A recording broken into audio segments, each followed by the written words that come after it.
जय श्री कृष्णा।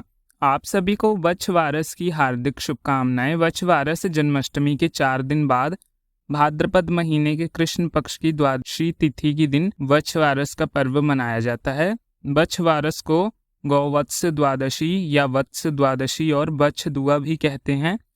इस दिन गौ माता और उनके बछड़े की पूजा की जाती है। इस पर्व को मनाने का उद्देश्य गाय और बड़े के महत्व के समान है। वच्छवारस का जो पर्व है वह राजस्थान में सबसे ज्यादा लोकप्रिय है। वच्छवारस के दिन पुत्रवती स्त्रियां अपने पुत्र के सुख और दीर्घायु होने की कामना करती हैं। इस दिन महिलाएं वच्छवारस का व्रत रखती हैं। ये व्रत सुहागिन महिलाएं सुपुत्र प्राप्ति और अपने पुत्र की मंगल कामना के लिए या परिवार की खुशहाली के लिए करती हैं। जैसे बेटा हो या बेटी, कोई भी महिलाएं इस व्रत को धारण कर सकती हैं। इस दिन गाय का दूध और दूध से बने पदार्थ जैसे कि घी, मक्खन आदि का उपयोग नहीं किया जाता। इस दिन व्रती महिलाएं गेहूं या फिर गेहूं से बने व्यंजन भी ग्रहण नहीं करती हैं। आपको बताते हैं वच्छवारस के दिन सुने जाने वाली कुछ कथाओं के बारे में, और वीडियो को लास्ट में आप जानेंगे वच्छवारस के नियम क्या हैं, वच्छवारस में पूजा कैसे की जाती है और वच्छवारस के महत्व के बारे में। हमारे धार्मिक पुराणों में गौ माता में समस्त तीर्थों के वास होने की बात कही जाती है। भविष्य पुराण के अनुसार गौ माता के पृष्ठ देश में ब्रह्मा जी का वास है, गले में श्री विष्णु का मुख में और पुत्र अर्थात महादेव जी का ग्रीवा और माता पार्वती मध्य में, समस्त देवी देवता और रोमकूपों में, महर्षि गण पूंछ में, अत्यंत नाग खुरों में, समस्त पर्वत गोमूत्र में, गंगादि नदियां गोमय में और लक्ष्मी जी और नेत्रों से सूर्य चंद्र विराजित हैं। गौ माता के दर्शन मात्र से ऐसा पुण्य मिल जाता है जो बड़े बड़े यज्ञ दान आदि कर्मों से प्राप्त नहीं होता।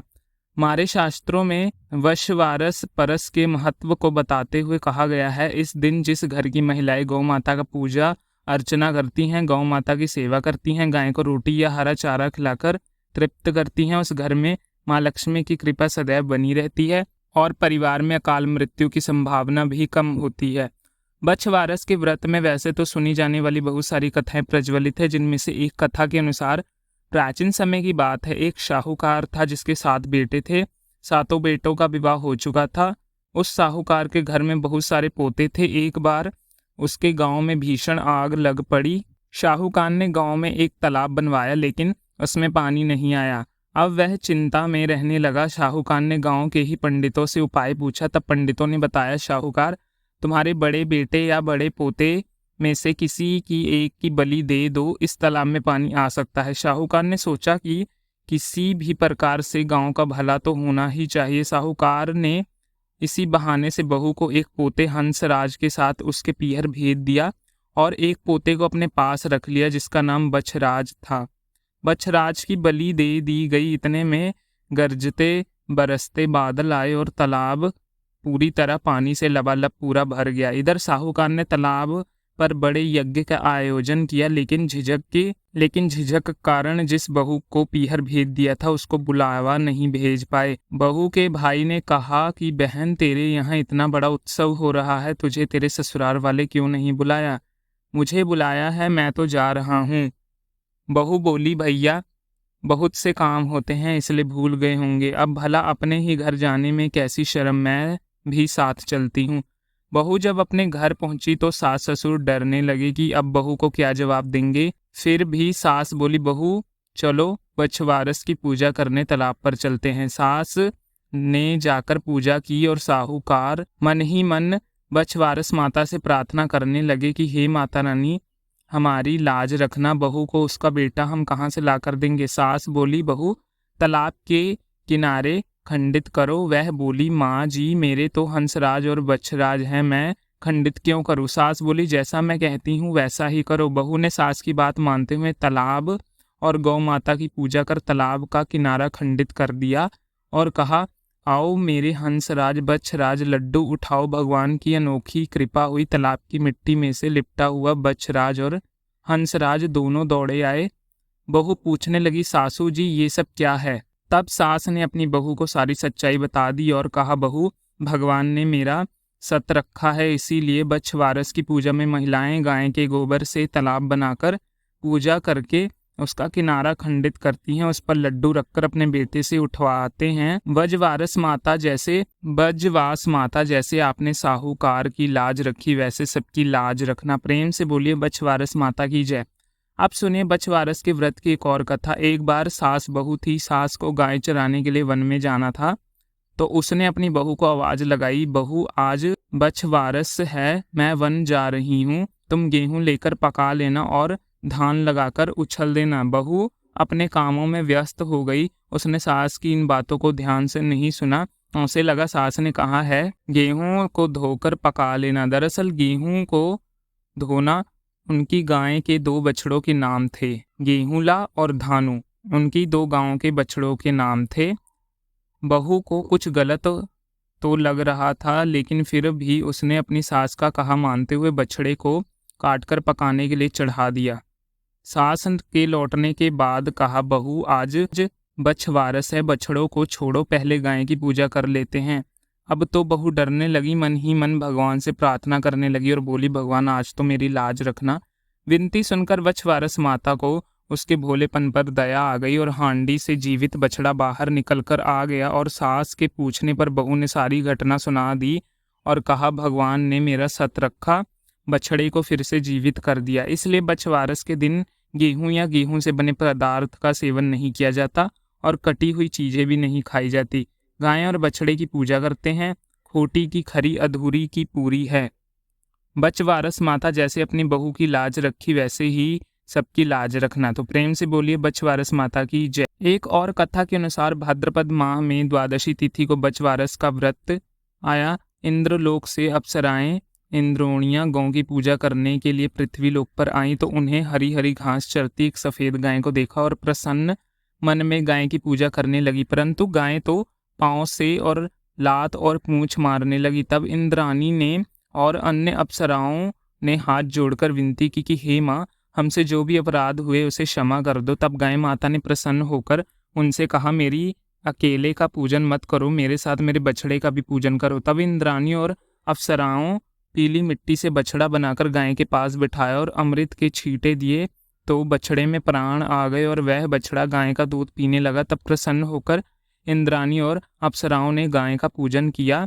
जब घर आई तो ग्वालन ने कहा, गौ माता, तुम ये बछड़ा कहाँ से ले आई? मेरे तो कोई पुत्र ही नहीं है, जब मुझे पुत्र दोगी तभी मैं घर के अंदर आने दूंगी। जब गाय माता ने कहा कि तुम मुझे अंदर तो आने दो, अगली बछवारस में मैं तुम्हें पुत्र दे दूंगी। फिर अगले साल भाद्रपद माह में फिर से बछवारस का व्रत आया। गाय जंगल में घास चरने गई। इंद्राणी पूजा के लिए आई तो गाय माता ने कहा, इंद्राणी, पिछले साल तुमने मुझे पुत्र दिया था, इस बार मेरी मालकिन ग्वालन को पुत्र दो। अप्सराएं और इंद्रियों ने पीली मिट्टी का बच्चा बनाया और पालना बनाया। पालने को गाय की सींगों वाल में बच्चे को लिटाया, अमृत के छींटों से जीवन दिया और गाय की पूजा करके वरदान दिया। आज के दिन जो सुहागन श्रद्धा भक्ति से गौ माता का पूजन और व्रत करेगी, उसके सभी मनोरथ कार्य पूर्ण होंगे। गाय बच्चे को लेकर घर आ गई। ग्वालन ने पूजा अर्चना की और श्रद्धा भक्ति से सारी नगरी में कहलवान की सभी को भाद्रपद के बछवारस की तिथि करनी चाहिए और द्वादशी का व्रत और पूजन करना चाहिए। इससे समस्त मनोकामनाएं पूर्ण होती हैं। गाय माता जिस प्रकार ग्वालन को पुत्र दिया, जिस प्रकार ग्वालन को संतान दी, वैसे ही सभी को देना। प्रेम से बोलिए गौ माता की जय। ये थी बछवारस के दिन सुने जाने वाली कुछ कथाएं। अब जान लेते हैं बछवारस के नियम। ये जो पर्व है, महिलाएं सुपुत्र प्राप्ति या संतान प्राप्ति या संतान की रक्षा के लिए रखती हैं, अपनी संतान की मंगल कामना के लिए करती हैं। इस दिन गाय और बछड़े का पूजन किया जाता है। इस व्रत से जुड़ी कुछ नियम इस प्रकार हैं। जैसे इस दिन गाय का दूध और दूध से बने पदार्थ आदि जैसे घी, दूध, दही, मक्खन आदि का उपयोग नहीं किया जाता। केवल भैंस या बकरी के दूध का ही उपयोग किया जाता है। गेहूं या गेहूं से बने पदार्थ नहीं खाए जाते। भोजन में बेसन से बने आहार जैसे कढ़ी, पकौड़ा, भजिया या मक्के, बाजरे, ज्वार आदि या रोटी या बेसन से बनी मिठाई का उपयोग किया जाता है। भोजन में चाकू से कटी हुई किसी भी चीज़ का सेवन नहीं करते। इस दिन घरों में विशेषकर बाजरे की रोटी, जिसे सोगरा कहते हैं, वो अंकुरित अनाज की सब्जी बनाई जाती है। इस दिन अंकुरित अनाज जैसे चना, मोठ, मूंग, मटर आदि का उपयोग किया जाता है। बछवारस की पूजा सामग्री के लिए भैंस का दूध और दही, भीगा हुआ चना, बाजरे, और मोठ बाजरे के आटे की 4 पिंडियाँ लेते हैं। चने की दाल, कच्चा दूध, मेहंदी, रोली, चंदन, मोली, चावल, गुड़, सुपारी, दक्षिणा, ओढ़ना, ब्लाउज पीस, फूलमाल लेकर गाय और उनके बछड़े की पूजा की जाती है।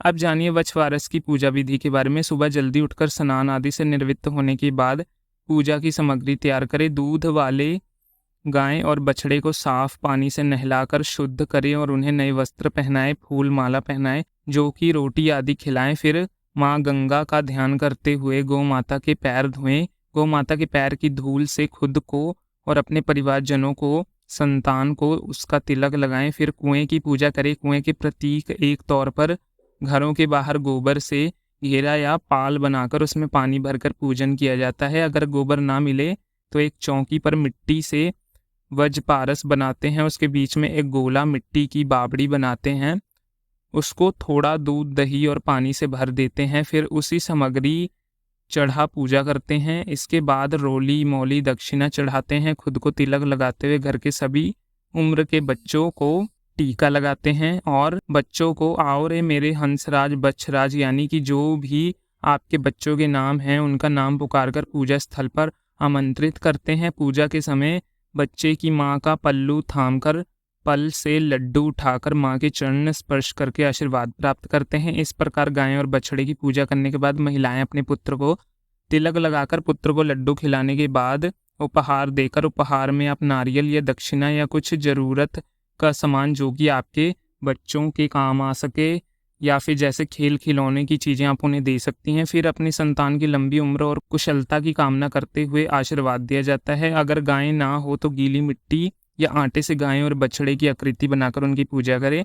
इसके बाद हाथ में मोठ और बाजरे के दाने को लेकर वछवारस की कहानी जो इस व्रत में सुनी जाती है, जो आपको हमने सुनाई है, इसे किसी बड़े बुजुर्ग के पांव छूकर सुने और उनसे आशीर्वाद लेना चाहिए। अगर आप ब्रजवारस के व्रत का उद्यापन करना चाहते हैं तो व्रत का उद्यापन करते समय इसी प्रकार का भोजन बनाना चाहिए। उज्जैन में यानी उद्यापन में 12 स्त्रियां, 2 चांद सूरज की और 1 साठियां, इन सबको यही भोजन कराया जाता है। शास्त्रों के अनुसार इस दिन गाय की सेवा करने से, गाय को हरा चारा खिलाने से परिवार में महालक्ष्मी जी की कृपा बनी रहती है। परिवार में अकाल मृत्यु की भावना समाप्त होती है। जिस साल लड़का हो या जिस साल लड़की की शादी हो उस साल वछवारस को उद्यापन किया जाता है। उद्यापन वाले दिन भी बिल्कुल वैसी ही पूजा की जाती है जैसे कि वजवारस के व्रत में आप करते हैं। सिर्फ थाली में 1.25 शेर भीगे मोठ बाजरे की तरह कूदी करो। 2-2 मुट्ठी मोइका यानी बाजरे के आटे में घी, चीनी मिलाकर पानी में गूंद लें। 2-2 टुकड़े खीरे के 13 कुंडी पर रखें। फिर उसके ऊपर 2 साड़ी और ब्लाउज के पीस रखकर कुछ दक्षिणा रखकर हाथ फेर कर अपनी सास को छू कर दे देना चाहिए। इस तरह वजवारस का उद्यापन पूरा होता है। प्रिय भक्तजनों, ये थी आज की वीडियो। जानकारी अच्छी लगी हो तो वीडियो को लाइक और चैनल को सब्सक्राइब जरूर कर लीजिएगा।